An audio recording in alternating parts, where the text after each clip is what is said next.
Let's do a little intro here, young Dave. Michael, So please. it's Mike with High Touring Crew, and today we are interviewing the one and only Mr. Dave Cohen out of Nashville, Tennessee. And I don't know, I'm going to have to just kind of summarize this intro because as I was going through your bio, it was so legendary and so long that I was like, okay, well, let's just pick a few key points.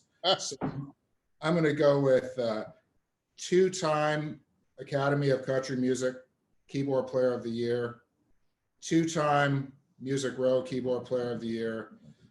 You played on over 50 number one singles in country music. I believe you've produced as a producer 10 or more singles as a number one singles as a producer. Just like, man, do you ever sleep or what's going on here? Yeah, I mean, when you summarize like 10 years into two sentences, it sounds daunting. But no, I've been told I show workaholic tendencies, but it's a right place, right time. Being in Nashville, being a keyboard player, it's a good city for that. I have to transparently tell everyone that we have known each other for a very long time, and we are friends. We've been friends for Since many years. I don't even know how long. It's been, I'll tell you, I was 15 when we met. I was not yet of driving age. So, I mean, 15 years old. And I'm 35. So, yeah, that's a hot minute. I remember, your parents bringing you over to my house and saying, we've got this kid and we think he's got a lot of musical talent and he wants to be a keyboard player. He wants to be a professional keyboard player. Can you help him? And I remember them dropping you off at the walk in front of my house. I'll never forget it. You're wearing a Hammond organ t-shirt. Yep. And I was like, who is this kid? Who's this 15-year-old kid that's into the Hammond organ already? And then we kind of started doing some music together, and you were taking some lessons off me, and we were kind of hanging together. And who knew at that time when your parents said, we've got this kid, we think he's got a little bit of talent. I'm sure they're even shocked to see where you've ended up. It's quite amazing. Your career has literally been a bit of a rocket ride. I'm just happy to be here.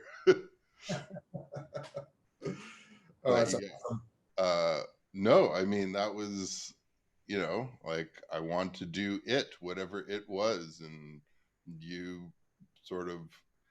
I mean, shit, like, you would drop off B3s and Leslie's at my gigs. Like, you wouldn't accept money. Not that I had any money to give you, but like, I mean, you had a thriving organ rental business, and like 15-year-old Dave, you went above and beyond out of your way to make the Hammond organ accessible to me. I didn't own one at the time. Chaos Jazz and Blues bar was a thing, and in my high school band, like, we'd played the Battle of the Bands at Chaos, and like I'd sit in with Back Alley John on Sundays, and Dag would be there, and like all these the heavy hitters of the day. The heavy hitters of Calgary, Alberta. Absolutely. I mean, I mean, the Shamrock, like, you guys had, was it Wednesday? Like, we hosted a Wednesday night jam for, I think, I'm going to say 5 years. It was called the Mighty Hammond B3 Jam. And the thing was, Absolutely. And I would get weekly or monthly, I would fax back and forth with the Alberta Liquor Board and get these little pieces of paper that were like, uh, you know, Dave is allowed to be in this liquor establishment. We know he's 16 and he has to like hang out in the kitchen between sets, like that kind of shit. Uh, so that actually happened. amazing. It seems like just yesterday, but it was a long time ago. I was going to ask you, you seems to me, and I've gotten to know your parents a little bit over the years, and they're wonderful people, and it seems to me that they've been incredibly supportive of your music career. Yes, I mean they've sort of never said no. They've never been a wet blanket on anything I kind of wanted to do.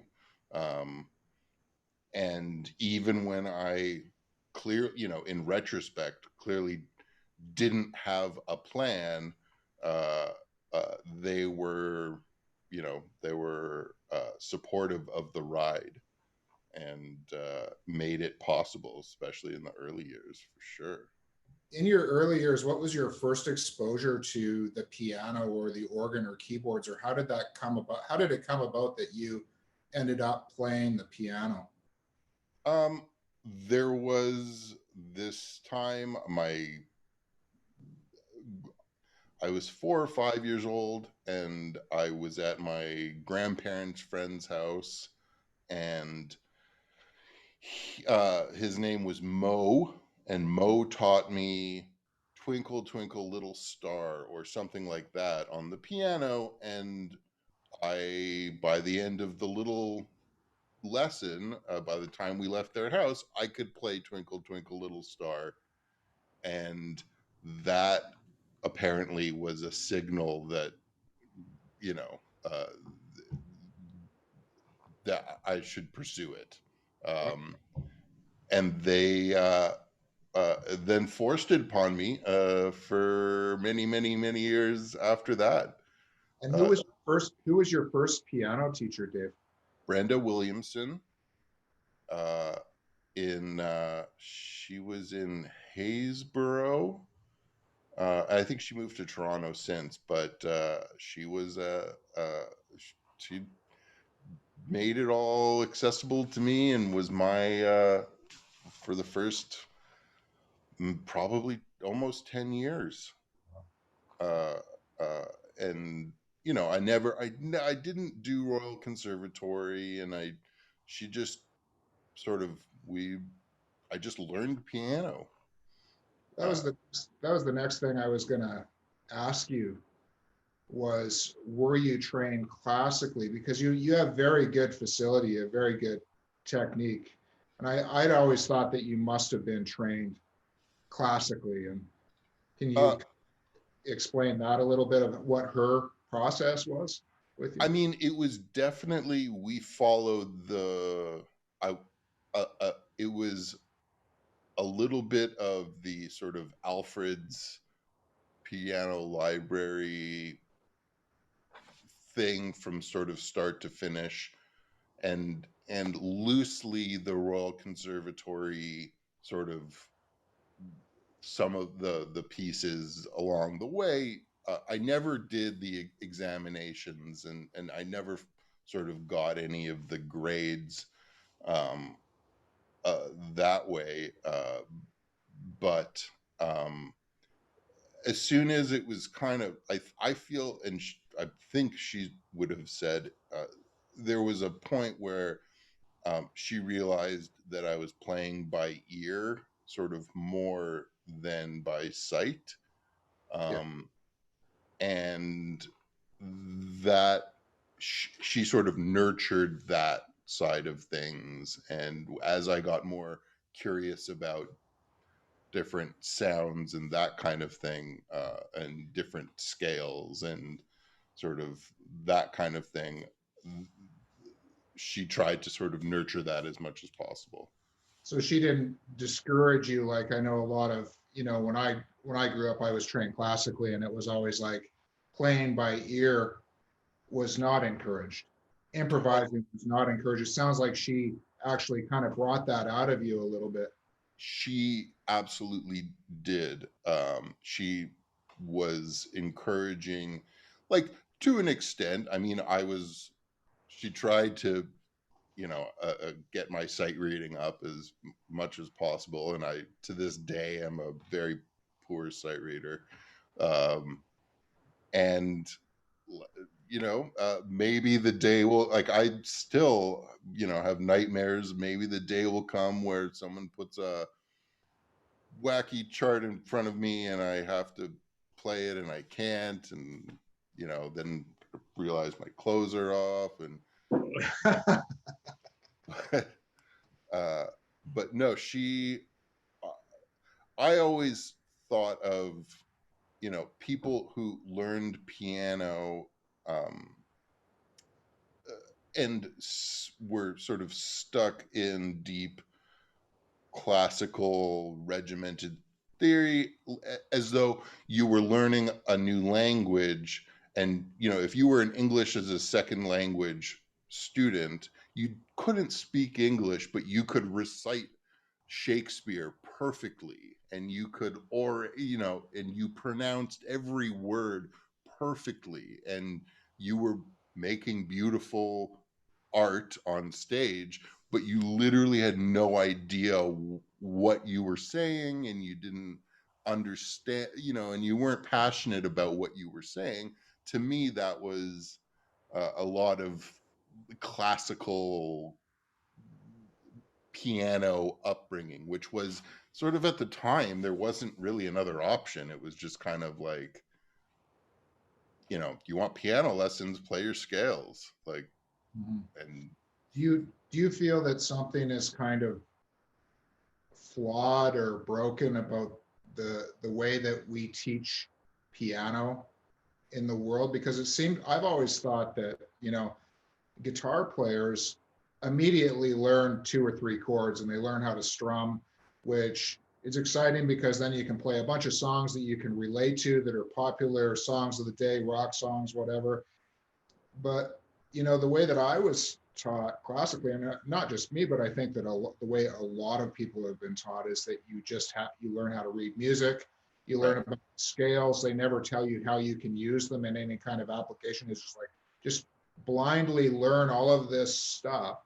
And so Mhm. what happens is you have a lot of these piano players that have their grade 8 or grade 10 piano that can't play Happy Birthday. Right. Like, do you think that what do you think could be done for piano and keyboard education to kind of improve it, I guess? Well, I mean, I think if you take a page from the teacher's handbook of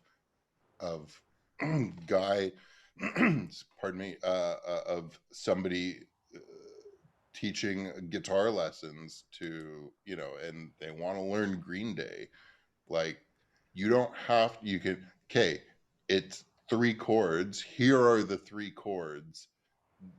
Maybe today is not the day that we go into why the black key's in the middle of the D chord, and and there's no black key in a G chord. uh, you will eventually want to know why that is, but today doesn't have to be that day, and we can have fun, and we can, by the end of today, you can be playing that song. Like, there's no reason why you can't, aside from the great tradition. And uh you know uh, uh, and it's not as fun and it's not as rewarding, and it has to be forced upon people, um and it's hard. Yeah, absolutely. And a lot of the time there's no alternative. Nobody know, like, there's not a, I don't know, like, there's very few cool piano teachers. Let's talk about something cool. Let's talk about the Hammond organ. And when was it that you first started to have an interest and fall in love with this instrument? Because I know that you are a keyboard player. You wear a lot of hats as a keyboard player, but you are known as being a great Hammond B3 player. And That's I'm very generous coming from you, Michael. I appreciate that. Uh, I can't take credit for it, Dave, but I feel like that has been a passion for you. And let's just talk about where that all started. yeah, I mean, that all started listening as soon as I could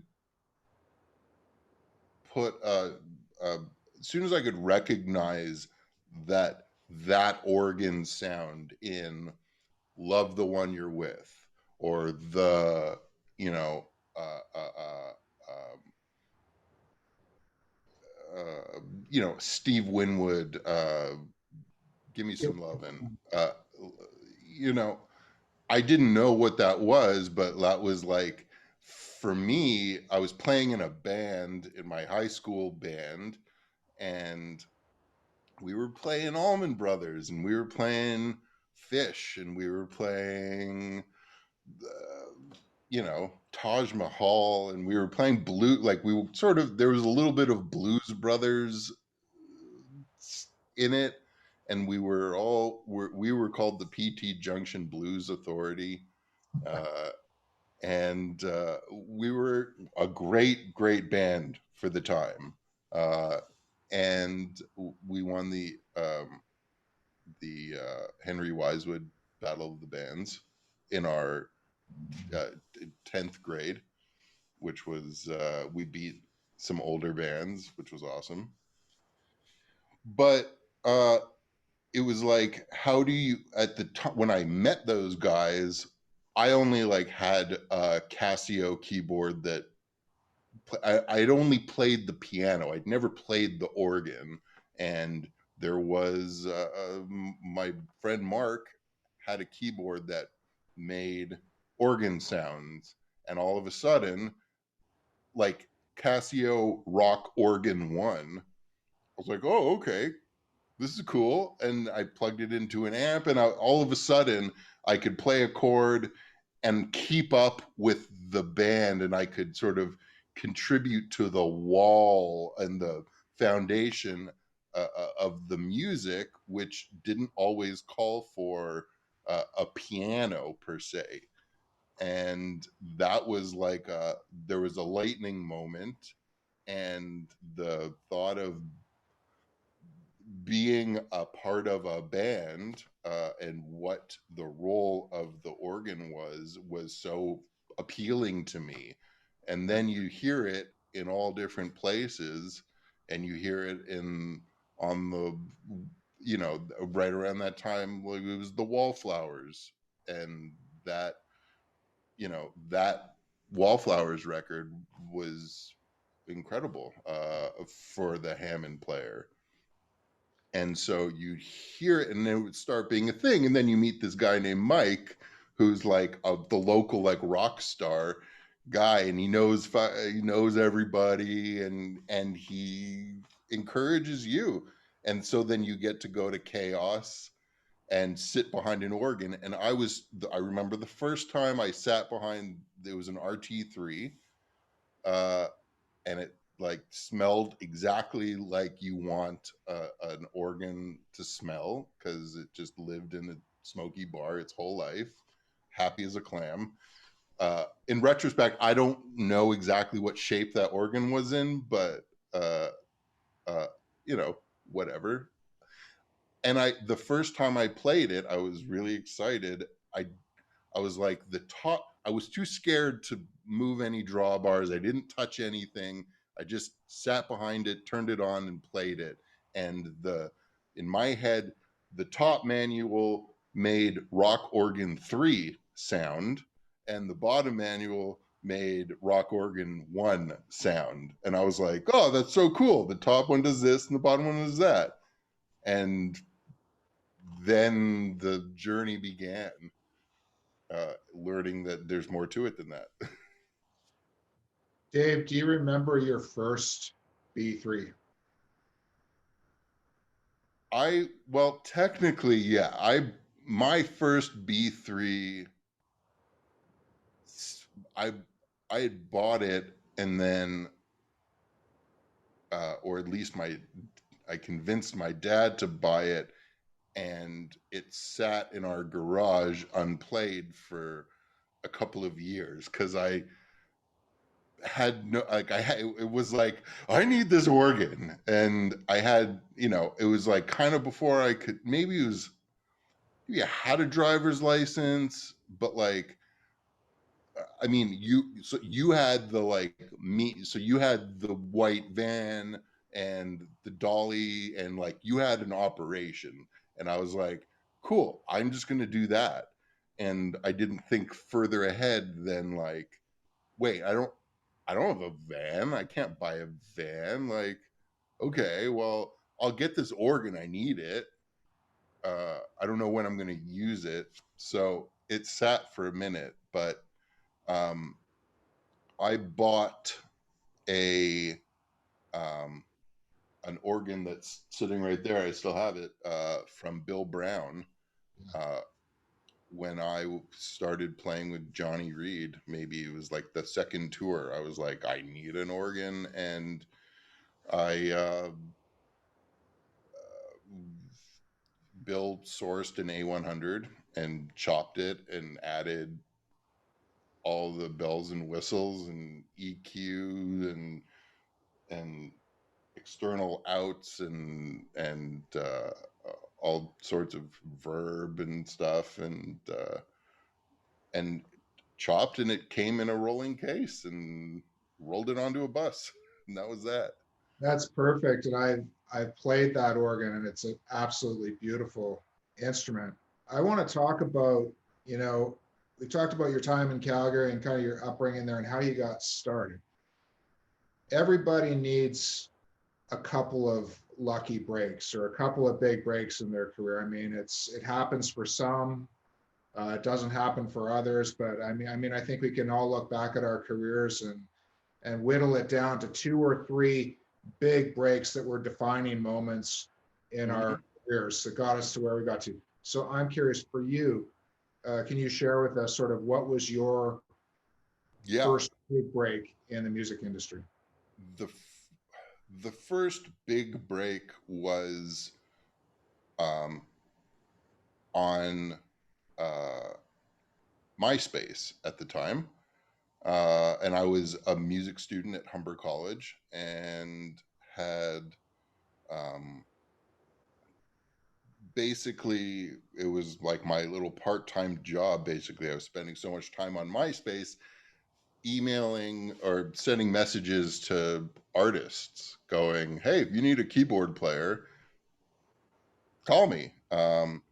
And I didn't realize at the time that, so I sent a MySpace message, and probably the exact same message, to Johnny Reed and Jason McCoy and Doc Walker, and uh, it was five or six artists, Corb Lund, just any artist that I could find from Canada.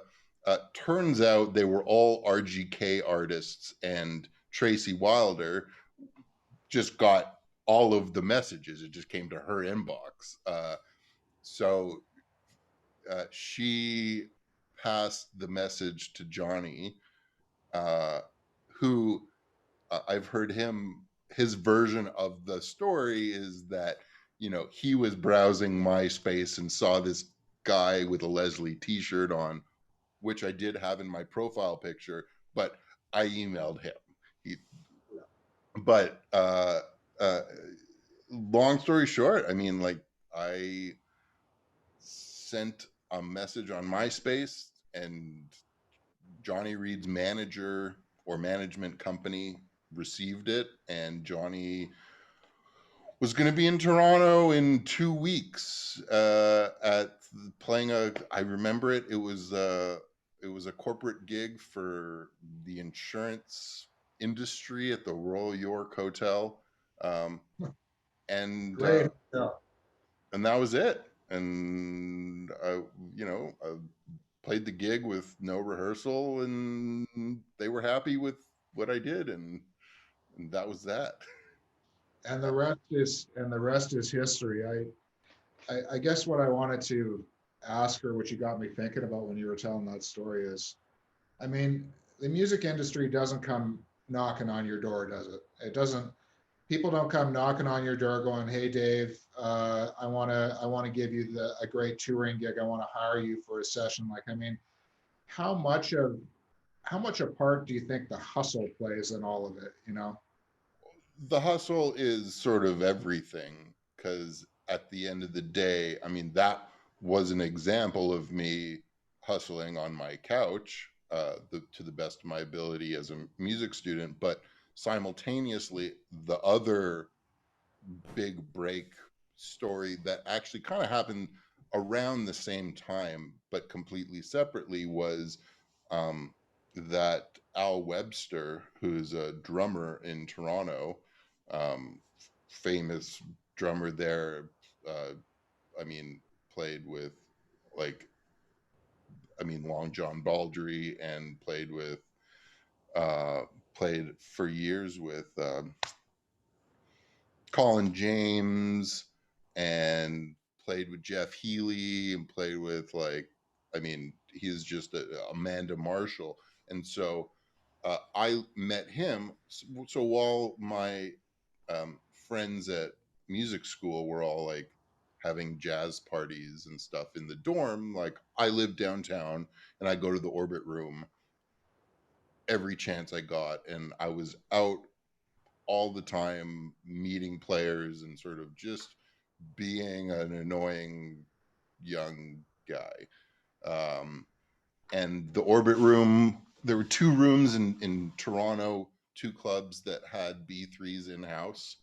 Uh, and so just I'd be hanging around, and any chance I could get to play it was a good chance. And you'd make friends with the people playing on Mondays, and you make friends with the people playing on Tuesdays. And the thing at the Orbit Room was that, every Monday it was this band, every Tuesday it was this band, every Wednesday, so you could build up a rapport for almost any night of the week. And some people I was closer with, but one of the people that was a mainstay there, because he was just a heavy duty session drummer in Toronto, is Al Webster. Um, and I got a call one day from, "Hi, this is Rob Meisner. I'm band leader for Amanda Marshall. Uh, we have a gig, in whatever. Are you available to do it?" And, Al just gave my number. That was it. But I had, you know, built a rapport with Al over a while. But yeah, I mean, he didn't have to. There were plenty of other apt keyboard players that he could have recommended, but he was, generous enough and recommended me. And that was for sure a trajectory changing gig. And the process of, like, learning that gig and the actual, like, technical side of it was all, I sort of, that was a game changer for me, for sure. That's known as being. First of all, there's a couple of things I wanted to mention with that. That is known as being a tough keyboard chair, the Amanda Marshall gig, and it kind of has this reverence of this impeccable level of musicianship that's usually seen on the stage around that gig. And I also wanted to say that it wasn't Al Webster's brother, Eric Webster, The great Eric Webster. the late The late great Eric late Webster. great Eric Webster, who was also a fantastic Hammond organ, Yeah. uh, and played this B3 many times. Yeah. Um, but yeah, that that's a heavy piano chair, and I'm just going to ask you just a quick question that came to my mind is, like, when you're on stage with somebody like that and you're in front of thousands of people, and there's a ton of pressure, and you've got to do the piano intro to a song like Dark Horse, can you talk I just got about, sweaty palms when you said that. oh man, I mean, what do you do in your mind? What place do you go to in your mind in those extremely high pressure situations where it's like, maybe you're on stage at the Country Music Awards, and well, I saw you on stage at the Country Music Awards play "Thank You" with Johnny Reed solo piano and Yeah. vocal. I mean, this is one of the most high pressure things you can ever do. It's being broadcast to millions of people. No big deal. If you hit a bum note, that's going to be on YouTube for the rest of your life. It's potentially career ending. How do you handle those moments in your mind when you're going into them? How Uh, do you how does one prepare for that, or what advice can you give on that? I mean, it's just sort of not an option to screw up. Like, I feel like there's a certain, um, I, I, is it a visualization or, uh, I'm going to put it out to the world in the way that I carry myself, that like I'm the guy that walks up there and doesn't fuck this up. Like, that's what I do. I sorry, my leg is probably making the thing there. I it's just, I'm not, what I'll say, what is not top of mind is uh oh fuck, I can't fuck this up, like this is big, everyone's listening to me, blah blah blah. It's like that is nowhere near in my head. I'm having a good time, high-fiving, and the work has been done ahead of time. I know that I can play it properly, uh, and and I just don't let myself get into the headspace of that, because I know, having done it many times, every artist gig has that version of that song, the take it away Dave moment, and and I've been on the wrong side of it, and like fortunately those moments didn't happen broadcast on TV. But if you were at Billy Bob's club in Austin, Texas, when I played with Joe Nichols, and I played the intro to The Impossible, um, and like butchered it. uh, Maybe it's on YouTube, but fortunately, like that hasn't come back to haunt me. So, I mean, at the end of the day, it happens, but it's just not. I don't allow it to like be part of my worldview per se. I think that's I think that's really important, and I think that's good information for people that might ever get into a high pressure situation when it really matters like that, of just being positive and visualizing yourself just knocking it out of the park, right? Yeah, you just put that out into the world. You're the guy that they can rely on, and and I mean, shit, like there is nothing you can do. Like the a skill set for a session player, road player, anybody who's making a living playing music, um, if you can let go and truly let go of the things that are not in your control, and do to the best of your abilities the things that are in your control, um, that will manifest itself in a lot of great ways in every part of your career. In this specific instance, uh, you can practice, and you can know it, and you can rehearse, uh, and you can maybe not drink a whole bunch of coffees, or maybe you can not be super hungover, or maybe you can do things to put yourself in the best position. but then in the box of things that are not in your control, like, am I going to hit a bum note?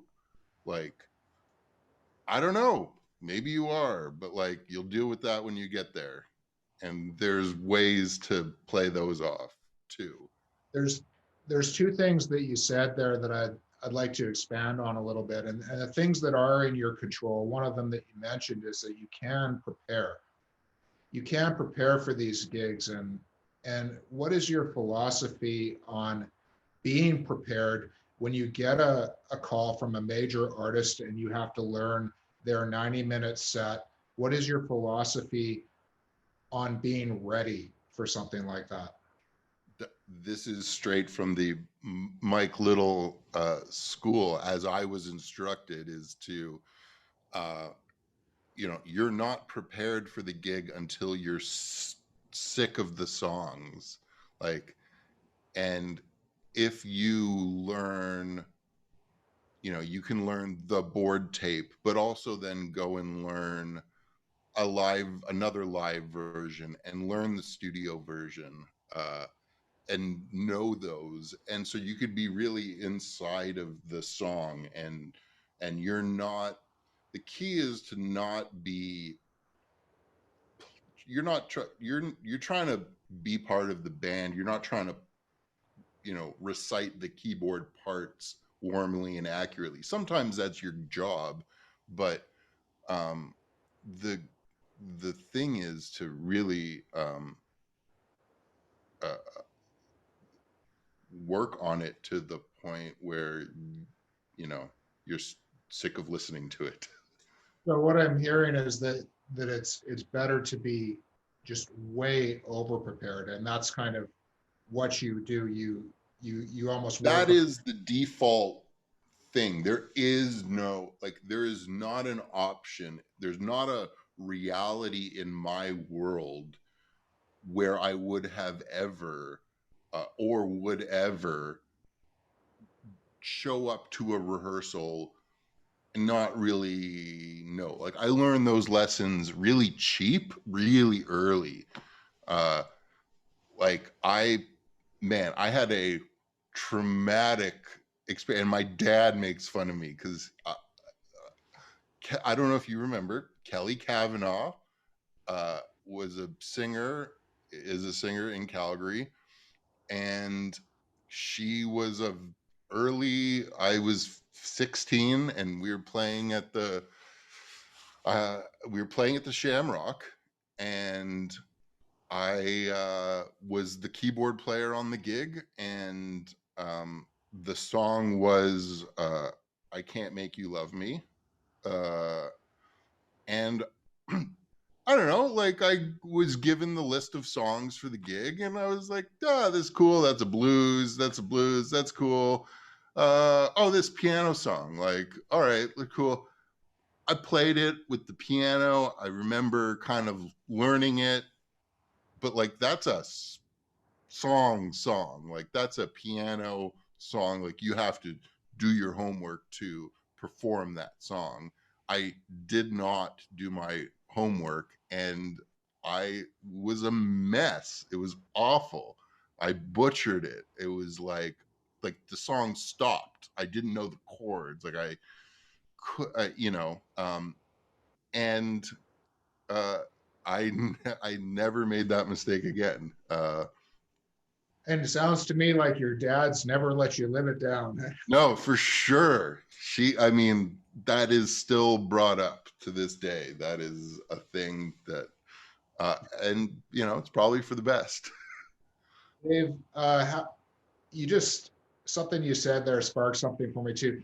When you're learning a gig, oftentimes we'll go to iTunes or Spotify or, get a list of the studio versions of the songs. How important do you think it is to try to acquire a copy of a board tape of a live show? I mean, uh, if they are an artist that does things differently than the record, which I would say most artists, almost never, you'll almost never have an artist that plays the songs, the same arrangement, the same key, the same tempo as the record. Fade outs at the end of a record don't work live. So there's always endings and there's always little tricks that people do. And it's, if you can be in on those things, that's what sets you apart. If you can be the only guy in the band that isn't the regular guy in the band, but on the second chorus of this song on beat 4, they hit a 4 chord. And if you can lay into that and then look around the room and go, I've been listening, you see, that goes a huge, long way. I think ultimately it's respect for the artist that you're working for. I mean, that is doing the job. Your job is to be the most prepared you can be. So why wouldn't you explore? Like, why wouldn't you be curious or want to know how they play it live? It's beyond me why you wouldn't. It just makes sense. What is you mentioned about, you know, there's things that you can control. And one of the things, of course, that we know you can control is don't have too many coffees or don't have 6 beers before you get on stage at the Junos to do a big piano intro. What are your hard and fast rules that you can share with everyone or up and coming musicians on substances and the role that they play in the music business, but also what are your hard and fast rules for yourself that make sure that you're able to deliver the highest level of performance at all times? Uh, I mean, it's it's doing your homework, um, and basically it's like, as you grow as a musician, uh, over the years of your career, it's like the foundation of the house that is, if we're going for a house metaphor, um, by that point, it's like at the beginning of your career, your house may be, a little concrete footing on each 4 corners. And then after 5 years of performing and doing it, you pour a concrete slab. And then as with your experience, the house is built on stronger foundation.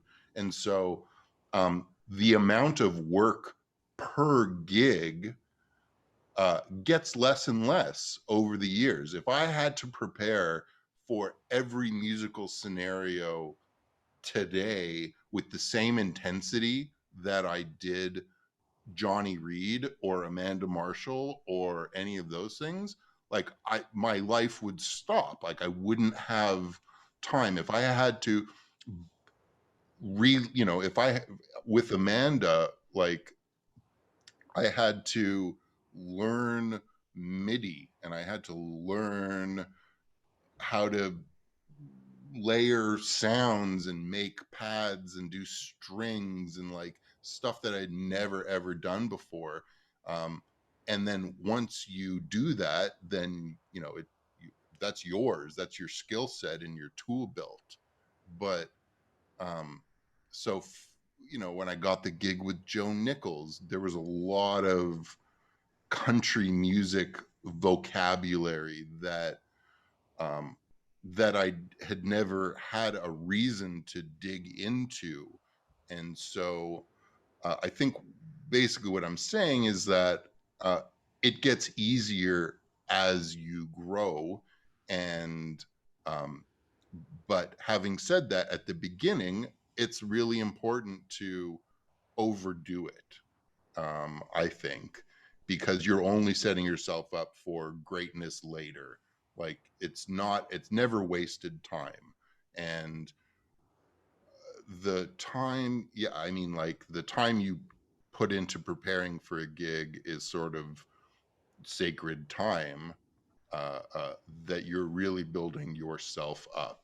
Even for gigs that I, there was a, I don't, do you remember there was a Rolling Stones tribute The, band, the Blushing Brides. the Blushing Brides? And maybe you hooked me up with that gig. I got a call to do it, and it was like, whoa, cool.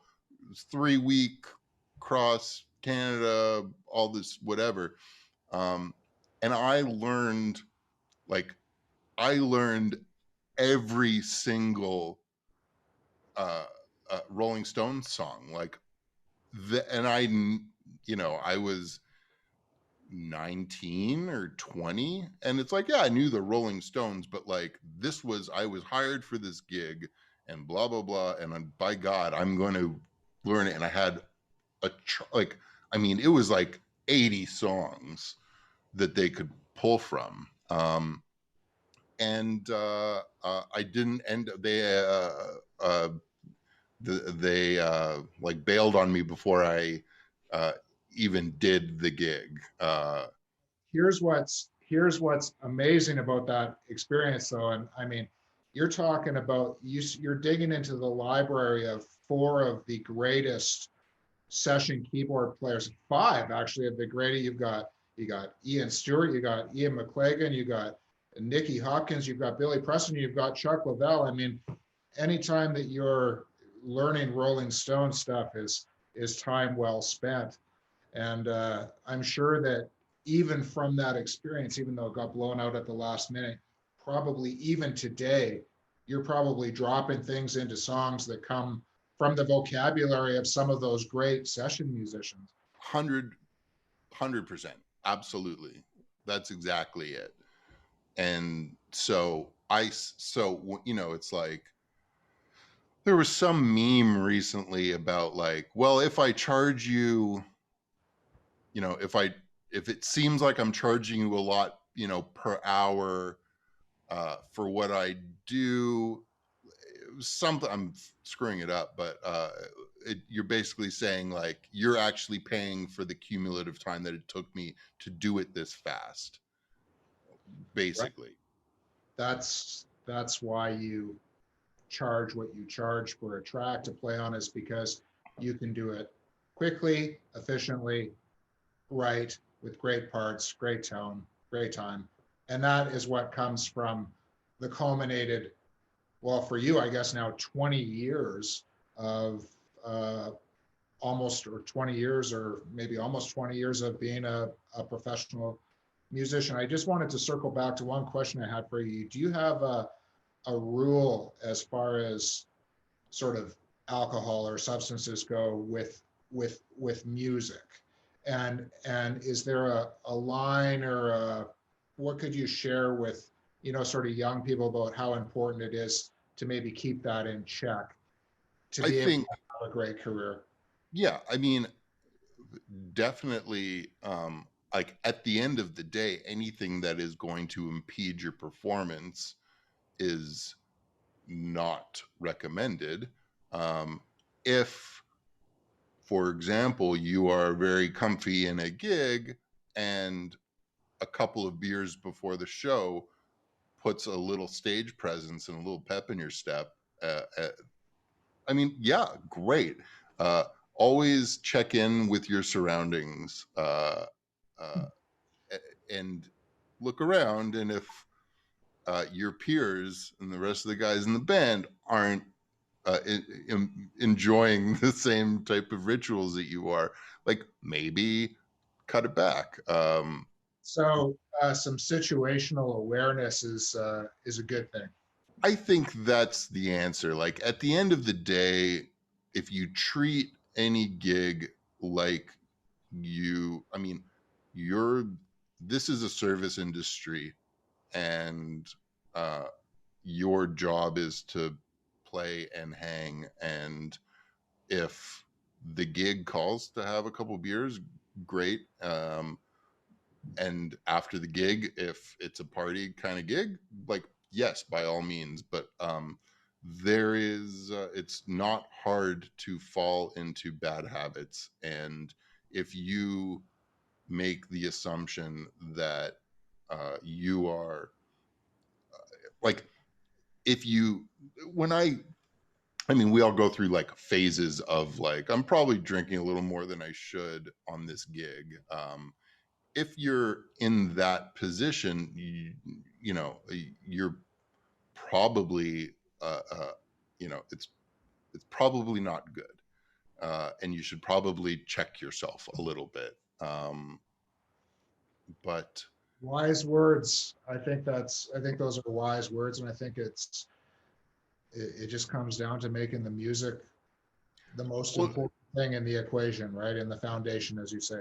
well, the music, and also realizing that you are, it's a service industry, and there's other keyboard players, and like if there's checks against you, and it's no different than if I didn't shower, like if I just smelled bad, you wouldn't want to be on a bus with me. If I was uh, drinking or drugging too much, you wouldn't want to hang out with me, and you won't.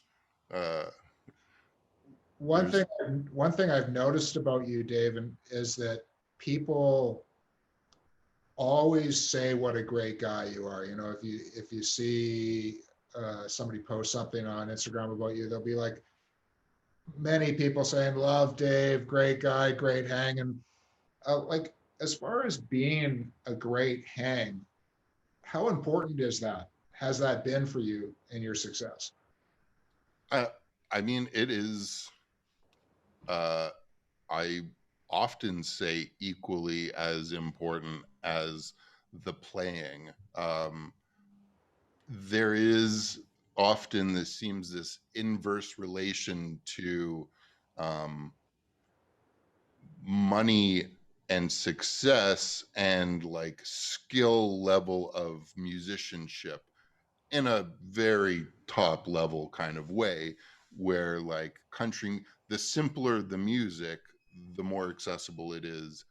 And so the being the best player, being the best technician, does not mean that you are the best person for the gig.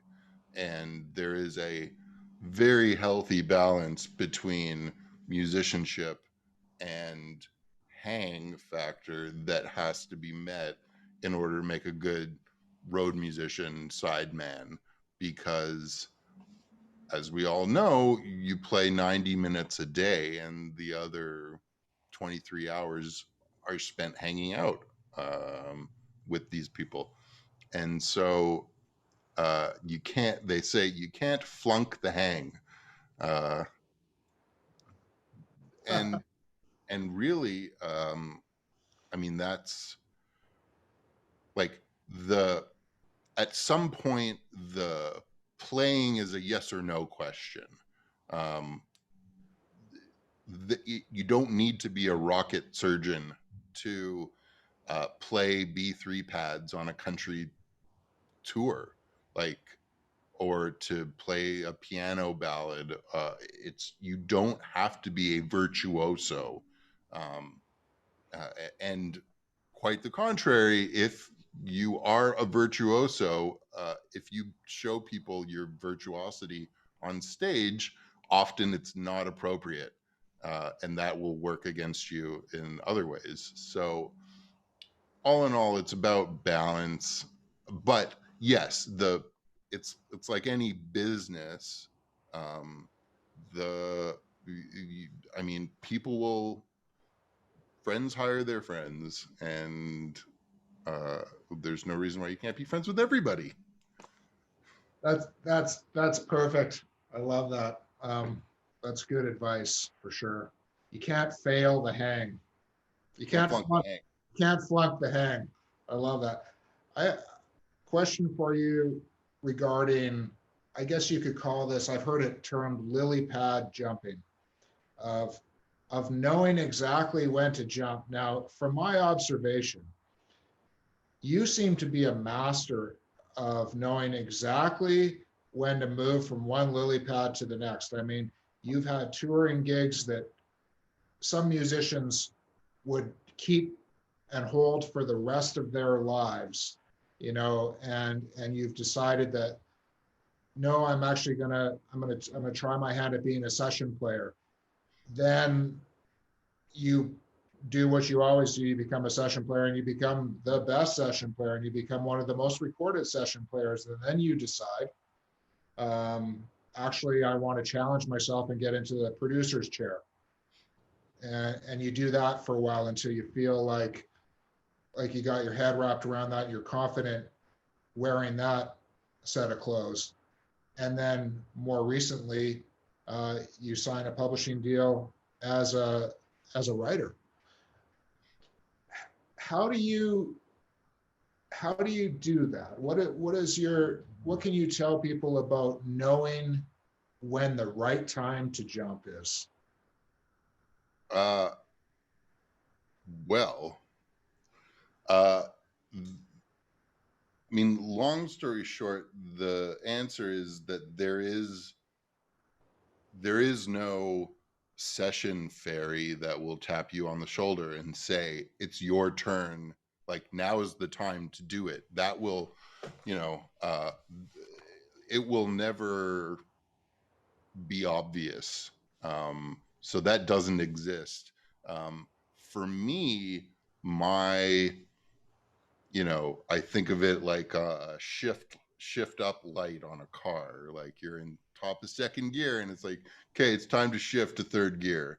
Um, when I check in with myself, and if I am not, and goes back to the hang factor, um, if that is the most important or one of the most important things, um, then if you are slacking at that, um, to have the self awareness to call yourself out and to do something about it is exactly what I've done every time. When I'm on the road, at some point when I got there, my whole goal in life was to get on a tour bus. I don't care what shape the tour bus is in. I don't care where it's going. I don't care what music we're playing. Just get me on a tour bus. And at some point, I had checked that box, and then I was like, okay, well, now I don't want to be in like a shitty bus. Like, I mean, if the conditions of the gig are good, you start sort of getting used to your surroundings. And for me, it was, I started finding myself, um, kind of being the squeaky wheel. Um, like, if you're the new guy on a gig, you can usually point to the person on the gig that maybe shouldn't be there. The guy that's, grouchy or not excited about being there. I knew it was time for me to move on from the road when my road manager said, "You guys are playing Letterman next week." And my response to that was like, "Oh, fuck. Like, that's, it's going to be a pain in the ass. It's a lot of early mornings, early flight into LaGuardia. Letterman, the studios, like, it's cold in there. He like kept it famously cold, and you'd be there all, it was just, you know, if your response to that is not like, yeah, that's awesome, then maybe it's time to examine what you're doing there. Um, if you're the guy, I was this guy emailing the band leader about unpaid travel days, going like, last year I went up and I added up, I used my time on the road to add up the unpaid travel days last year to compare them to this year's, and to just remind the band leader that, like, okay, well, we're getting into a lot of unpaid travel days, and maybe you should talk to, like, if you're that squeaky wheel, maybe you're not, maybe like the goal is to not change the world around you, maybe it's to move yourself out of that scenario to something new. And I did literally that. It was just, I'm not going to change Joe Nichols' business practices. And Joe was very fair. This is not me talking shit about Joe. But just at the time, uh, I uh, felt like there was something else I could be doing. And so And, went and for when it. you started off, when you made that decision and you decided to be a session guy, uh, let's just quickly talk about. I want to touch on a few of the hats that you wear, if that's okay, and Of course. a little bit about being a session guy, a little bit about being a producer, and a little bit about being a writer, because I think that those are really important. Now, Mm-hmm. where do you start for people that don't know? If you're trying to be a session player in Nashville, what is the point of entry Uh, into where do you enter the atmosphere on that one? How do you get started? for me, um, my entrance into sessions was, first of all, calling yourself a session player and believing that, and owning that, the same way that, like, I'm the guy that walks on stage and doesn't screw up piano intros, because that's just not what I do. I'm the guy that I'm the I'm a great session player. I just come in and come up with cool ideas, and you just tell yourself that that's what you're going to do. You want to manifest that. And so then, literally, as soon as I said that, I play, like, the one of the first people I ever said that to, in my head, this was the first time I was saying that. I was all excited, like, oh no, I'm a session player. Like, Dave, what do you do? Are you road guy? Do you play? Like, no, I'm in town full time. I do sessions. Oh wow, I've been looking for a new, like, keys player. Everyone's sort of in and out. I've been looking for somebody that I can count on. Like, well, yeah, no, I'm your guy. But the entrance to sessions oftentimes is not through other musicians, it's through writers. For me, um, a lot of the time, like, being a service industry, the guy running, for example, a demo session isn't going, he's not going to take it upon himself to try out a new keyboard player that he doesn't know about on someone else's session that he's getting hired to put the band together for. Um, he's not going to stick out his neck in case I'm not awesome. But who can pull that trigger in a session environment is the songwriter. And it took a friend of mine, who's Stephen Lee Olson, who's a Canadian songwriting excellent dude, and has written a whole bunch of number ones. Um, he and this was before he'd written number ones, but it was his demo session, and he said to the band leader, I want to, can my buddy Dave, he's a great keyboard player, can he play keys? And the session leader goes, like, well, it's your session, all right. If he sucks, it's on you.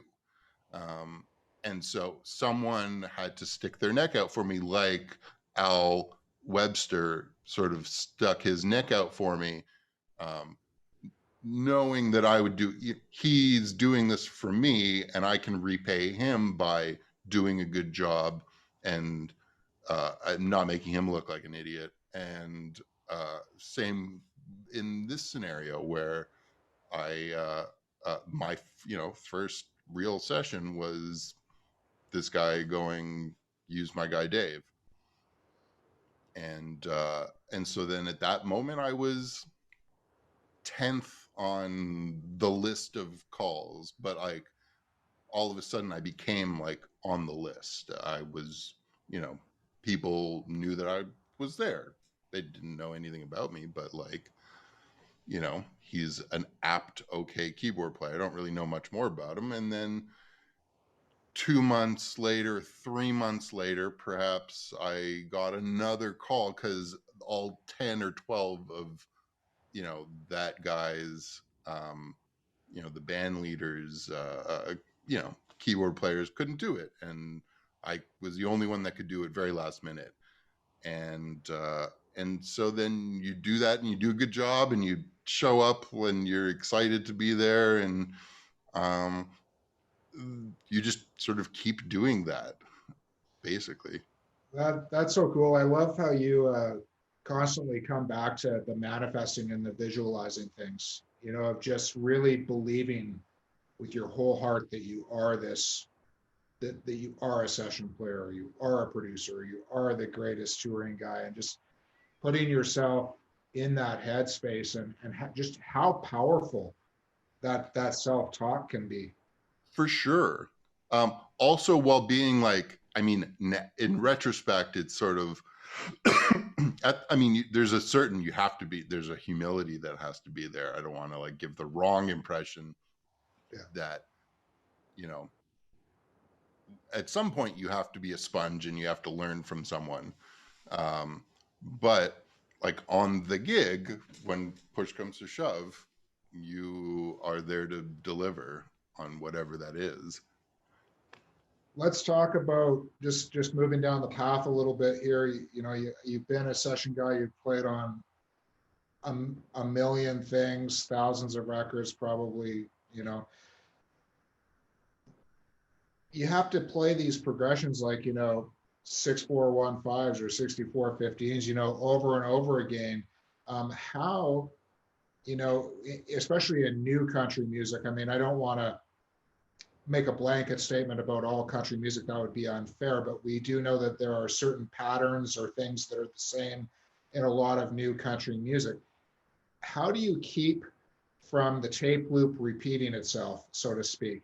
How do you continually come up with interesting parts on sometimes what might seem like the same song over and over again? How do you keep that fresh? I think about parts as not about like coming up with brand new reinventing the wheel parts, but if you can think of keyboard parts as musical cliches that you can take and juxtapose and place in different places. And when I say musical cliches, it could be a sound, it could be a drawbar setting, it could be a lick, it could be any of these things or a combination of these things. And a cool part is something that's fresh but familiar.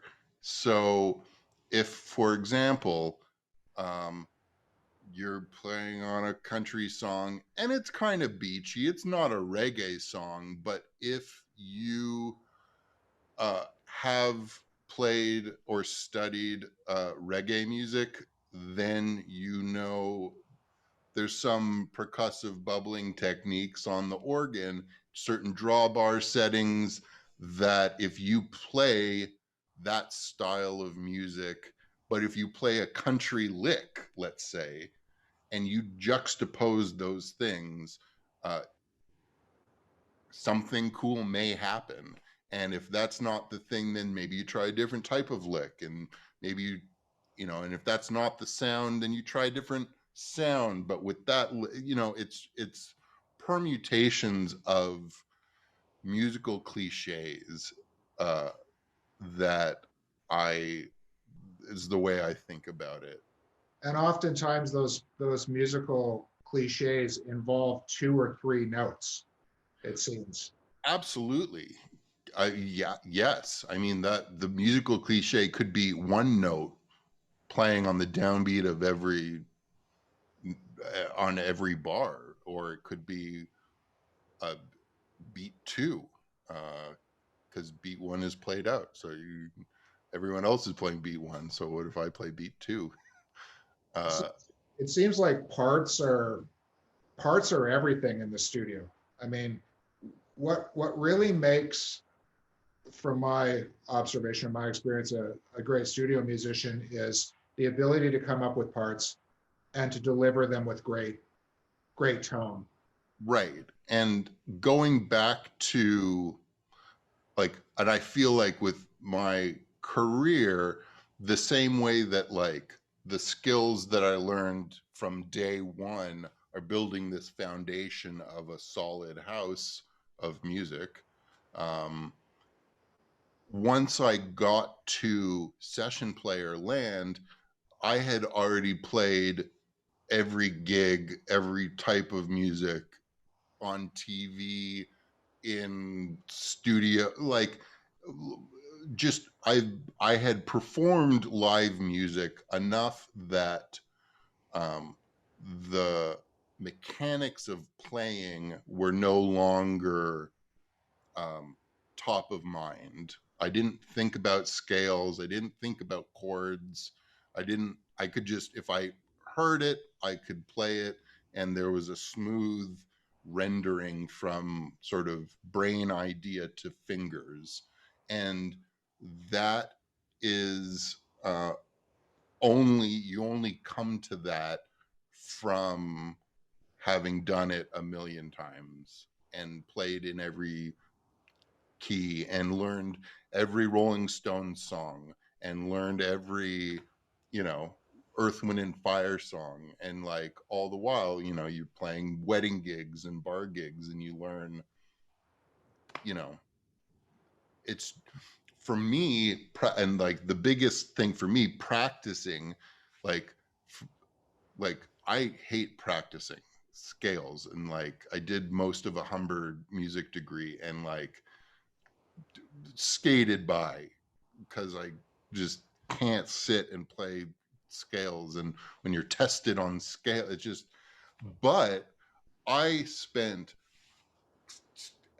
tens, hundreds, thousands of hours uh, playing songs that I thought were cool. And like the piano solo from, you know, whatever, so like I remember even from the age of 13 or 14, like it'd be like weird Fish songs where like, you know, or Jimmy Smith solos or that kind of thing where like that's how I practiced. I practiced by learning other people's playing. And at a certain point in time, it becomes your playing, and then you play your versions of those musical cliches, and it all comes together. Um, and so, you know, the mechanics, the the actual learning, going from not knowing anything about music to being a musical jukebox and being able to play any song in the songbook from ear, like that. You know, I spent years on Lower Broadway playing in Nashville, playing, you know, Jason Aldean songs and Friends in Low Places and all of the like, and it all just culminates into just you as a musical being and the And I think well. what's happening there is every time that you learn something, you learn an Aldean song or a Garth Brooks song or whatever, you've dug into what that session player did in that moment, and you're taking that with you. I wanted to ask, like, do you think that for the most part, great session players, and I know that you play with a lot of them every day, do they, what comes, it seems to me that the live career comes first, and that you have a great live career, a great touring career, or in the bars, because you're forced to learn all of these different stylistic things that be put in all of these scenarios. As you say, you're not thinking about what the six minor chord is in E flat. You just know, Right. it's just under your hands. Like, do you feel like it kind of, that is the evolution, is live to studio? I To me it was what came the easiest. It was the most logical. And from what I can see, that is the popular path. Like it makes sense. Because you're able to make mistakes live, and it was live, and it just, the moment happened, you can take chances, you can flush out ideas, you can, you know, anything goes really. And so you're building to a point. Yeah, I feel like the skill set of a, I'll say this, I feel like the skill set of a live musician is very important to have in the bag of tricks for a session musician. I think a session player that hasn't, um, I mean, if I didn't have that uh, Amanda Marshall Dark Horse experience, I had a chance to play on a Trisha Yearwood song, uh, a piano vocal song with Don Henley's voice. And like, it was, he wasn't there, but he was singing on the track. It's piano, Trisha Yearwood, Don Henley. And like, if I didn't have my years of like, I got this under my belt, I might have sort of had a little panic attack in the piano booth there. And unlike a live scenario, every nuance is being captured and examined. On the other hand, if you flub a note, like, you can go back and do it again. So you can kind of take some certain chances. But at the end of the day, live playing to me seems like a very good way to get your hours on your instrument playing music with others. Now, it's it seems that one of the key differences is that when you're live playing, you have the time to, as you say, over prepare for the gig, learn all of those parts and such. Now, playing in the studio is a completely different animal where it's very much in the moment. And it seems, from my experience, I I get frustrated when people prepare for studio sessions Mm-hmm. in advance. You know, it's like, oh, the producer gave me the demo, so I'm going to take them home and I'm going to work on them. And then the other session player goes, guys, I've come up, and I always feel like that really paints you into a corner. And I Sure. feel that the best creativity comes in the moment with the guys on the floor. What are your thoughts on that? I agree with you. I mean, if a lot of the time when I see something like that happening, it's from a less experienced player. And so perhaps they know the artist or they know the producer, and th- that's what they need to do in order to feel comfortable on that session. I would say that if your goal is to be a session player, uh, you're not afforded that sort of luxury of being able to like prepare ahead of time and learn the music, or um, so I'd say, you know, you're probably missing out on cool moments that can happen, you know, like at the end of the day, I want to tell anybody to prepare however you can for the thing. If you need a leg up and you need to learn the things ahead of time, do it, but don't fool yourself into that. Don't simultaneously say, well, that's just how I work. I work better when I have chance to listen to it. Like, no, maybe there's a chance there for you to level up your game and get better at, uh, reading a chart or listening to a song and playing it right away. And maybe there's some exercises that you can do to level that part up. Um, Oh, that's great advice.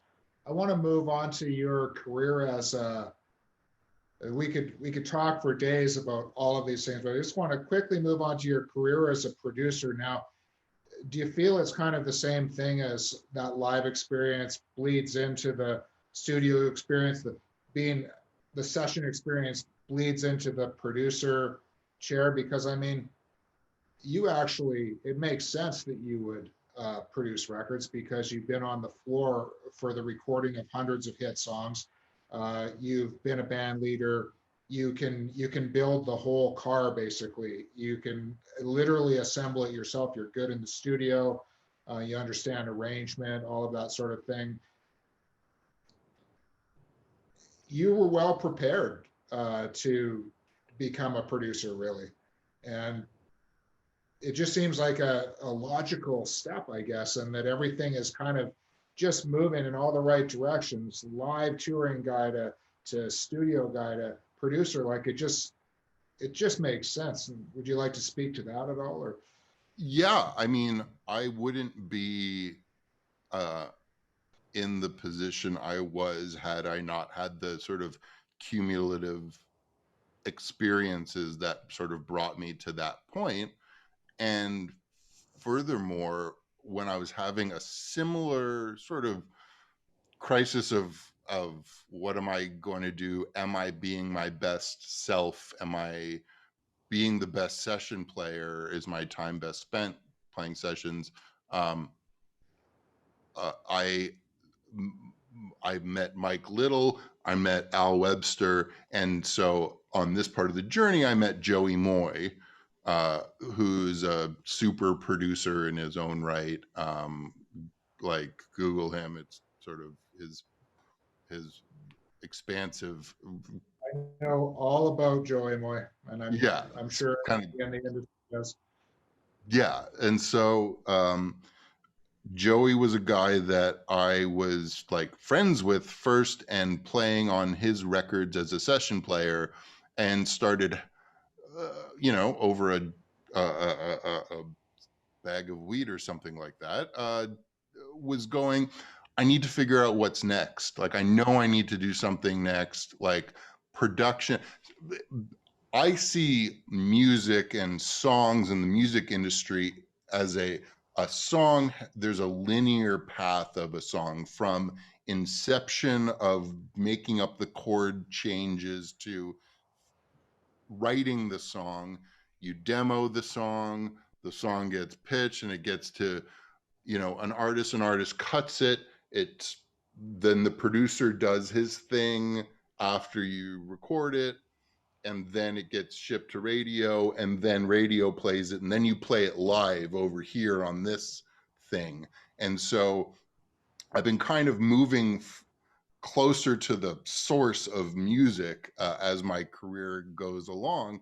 I started over here playing it live, and I, moved into doing sessions and that kind of thing.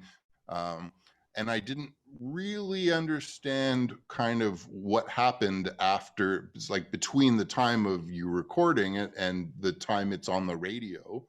I didn't know anything about that. And so I kind of posed the question to Joey, going like, do I need to go to Lower Broadway to a honky tonk bar and find somebody that I think is decent, and then find songs and like, if I want to be a producer, like, how do I do that, or what does that look like?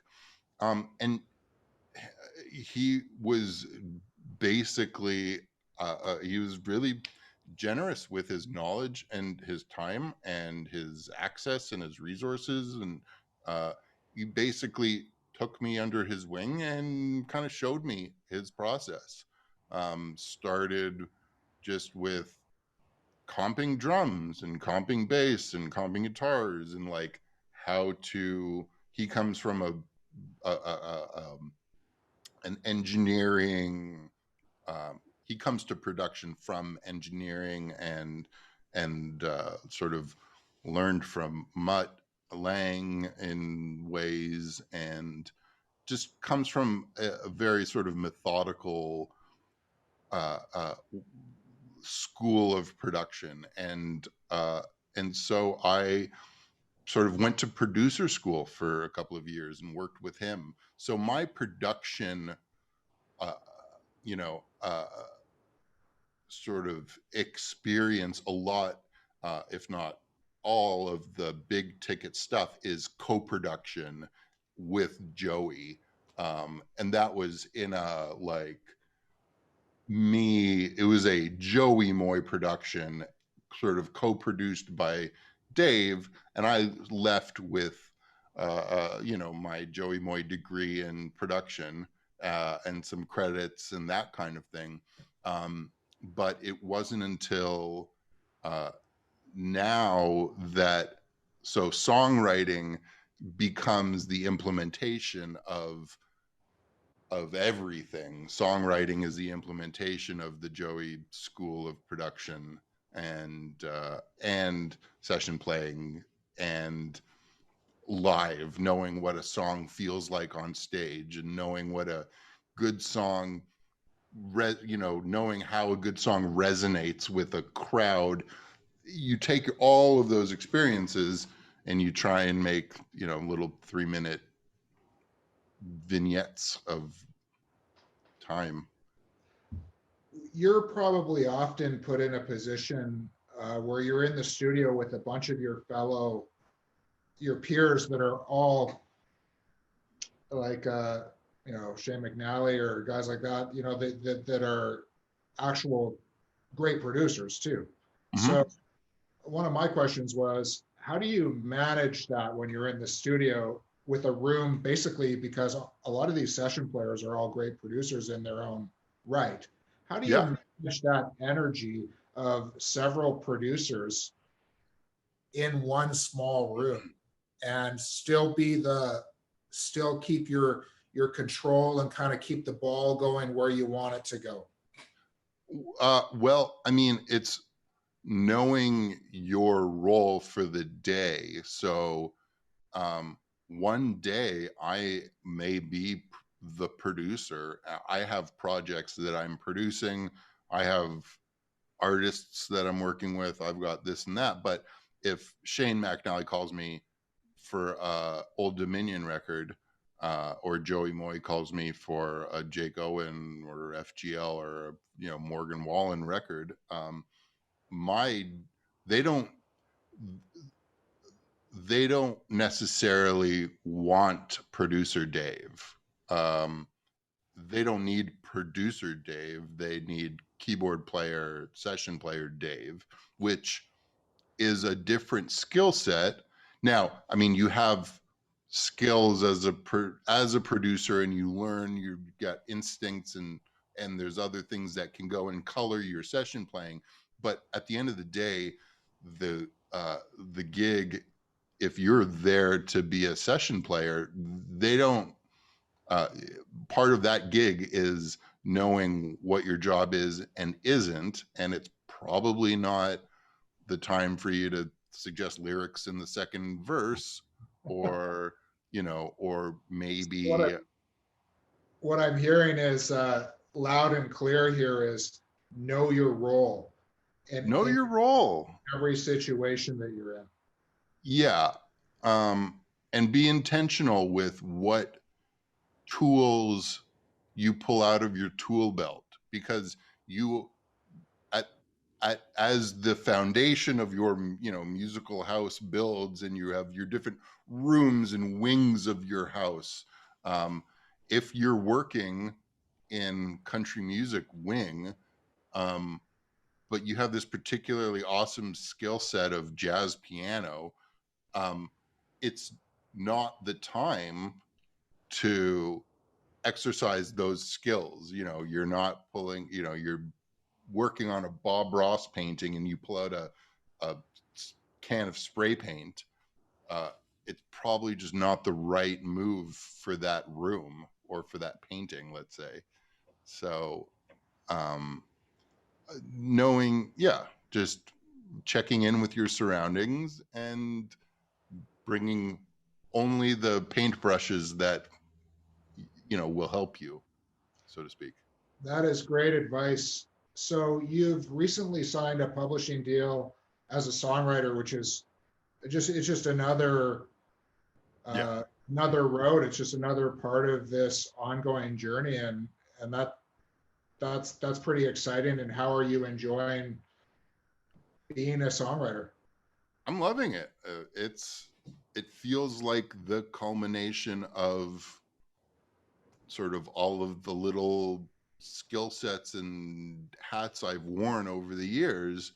Um, it's sort of like the final piece of the puzzle of that, timeline of the song. Like I've worked on every bit of the song from demo to radio and touring it. So what if I just started on the creative process a little earlier, and applied all of the things that I've learned in my instincts and whatever from the rest of my career. Um, I'm sure you're going to be. I'm sure you already are wildly successful and will continue to be. Here's a question for you: what does the next 10 years look like for Dave Cohen in your career? What do you hope for? Have you set some goals? Are you a guy that sets goals or manifests things and writes them down, or do you look that far ahead? um, I mean, right now the goal is to, um, my I have my eye on being a successful songwriter. Um, and so I always sort of reverse engineer my goal. Um,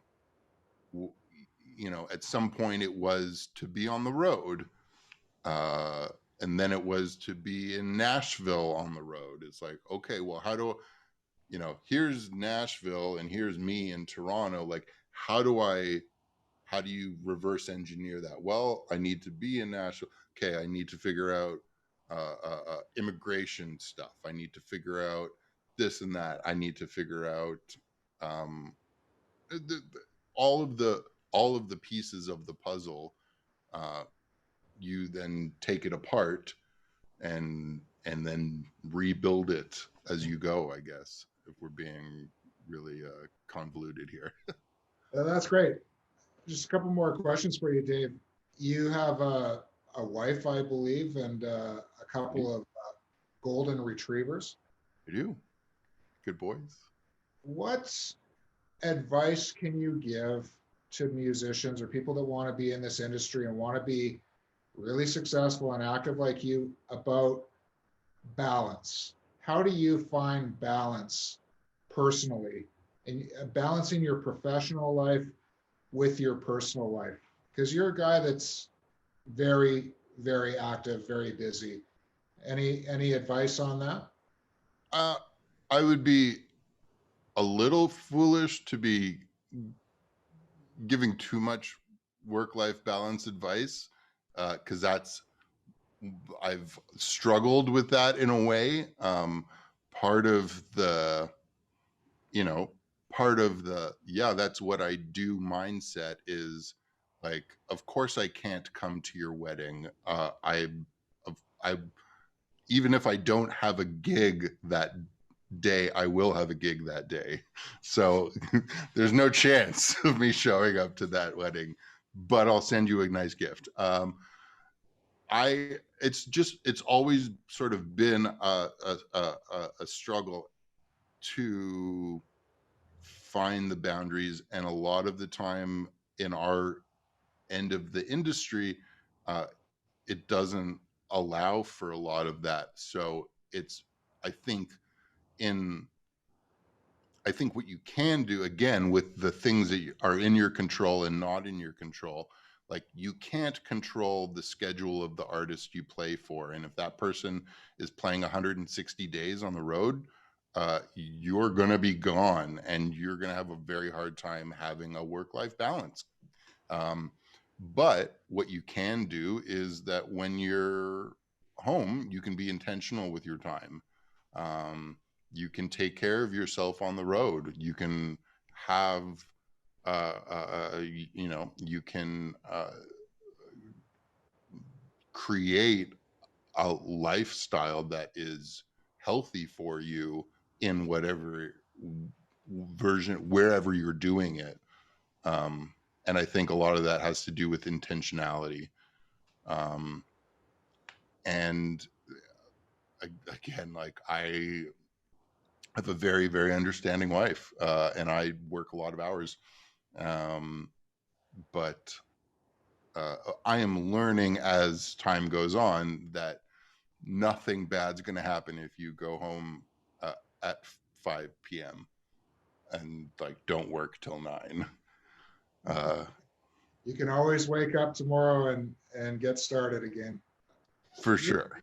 you're a guy that's had you've I mean I think we all have. Any great musician has had some great mentors, and I mean, you and I I taught you for a while when you were young, and then we had a great time, and then you sort of cited Al Webster as being another kind of pivotal guy in your career, and then also you just mentioned Joey Moya as being a really important figure in your kind of development. How important do you think mentorship is for a great musician? And also, in what ways do you try to pay that forward with all the success that you've had in your career at this point? Yeah. I mean, Mike, had you not taken, like, you weren't getting paid to bring your instrument to my gig and then pick it back up again on Sunday morning. I'm sure you had other things to do. But I mean, it allowed me to grow and to be what I am. Um, and the, I mean, nobody does it alone. There's no such thing. I mean, the whole thing, playing in a band, like we're playing music together. It's a communal, it's a social thing. It's an organic thing. And I think that inherently uh, allows people to help their brother out a little bit. And I have always found that manifesting positivity and, whenever there's an air of, and a lot of it's harder in smaller towns where there's bigger fish in a smaller pond and there's less gigs and there's, you know, uh, anytime there's been an atmosphere of this is my gig, like, you know, it's like fuck off or anything other than camaraderie and rising tides raising all ships, it's that person that is the outlier and they're like on the wrong side of history. um you know if I couldn't make a gig and you know uh, I had to recommend a sub, let's say, for a gig, and if I have any inclination other than finding the absolute best person to be in my stead and to like represent me, like if there's any little bit of like I should probably get that guy because he's not that good and they're gonna like wish that I was there and blah blah blah, like, which I always, that's a thought, like that happens, like it's a choice. um I think that there's just not room for that sort of negativity, and the positivity rewards itself. When I first moved to town, it was obvious the most successful guys were the nicest guys. Um, and they were the first guys to buy you a beer and to like meet you for coffee and like, hey, I'm a new keyboard player in town, can I pick your brain on like how to be a keyboard player? um I did that with so many people, and it was obvious the ones that had the right attitude and it worked out for them. And I know a whole bunch of people that were sort of cold and jerkish to me, and they're kind of where they were then.